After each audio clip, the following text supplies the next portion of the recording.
Another day, another basketball stories na naman ang pagkukwentuhan natin. At ngayon nga ay pag-uusapan natin ang balitang pagkatalong muli ng Cleveland Cavaliers sa Game 3 laban sa New York Knicks at ang balitang bagong super team na posibleng magawa ng Los Angeles Lakers. Nagkaroon na naman nga po sana ang Cleveland Cavaliers na makakuha ng momentum sa pagpunta ng kanilang serye sa kanilang home court sa Game 3 ng Eastern Conference Finals kontra sa New York Knicks. Pero sa kabila nga po ng pagkakaroon nila dito ng advantage ay bigo pa rin naman nga po sila na makuha ang panalo sa score na 121-108. Sobrang hirap nga po talaga ang halos lahat ng kanilang mga players na sabayan ang enerhiya at playstyle ng Knicks since parati nga po sila ditong na-outshoot at outplayed sa kanilang depensa. Ni hindi man lang nga po sila nakalamang sa kanilang Game 3 kahit man nasa harapan sila ng kanilang crowd naglalaro since maging si James Harden at Donovan Mitchell ay walang sagot sa opensa ng Knicks.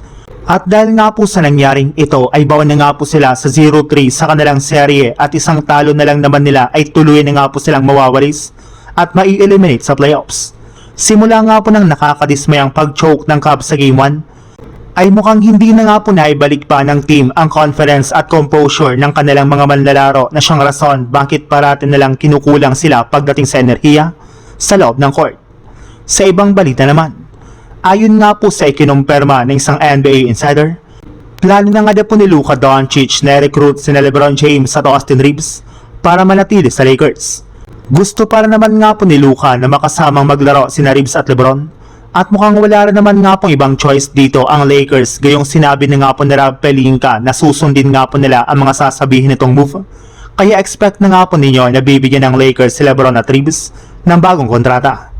Bukod na naman nga po kina LeBron at Reeves, ay may iba pa nga pong mga move sila na maaaring gawin kagaya na lang ng kumalat sa social media na balita ng mga bagong manlalaro at kabilang nga po sa mga manlalaro na pwede nga na po nilang kunin ay sina Matisse Thybulle, Isaiah Hartenstein, Garrett Trent Jr.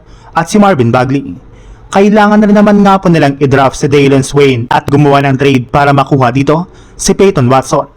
Plano na rin naman nga po ng Lakers na resign si Jackson Hayes at Marcus Smart.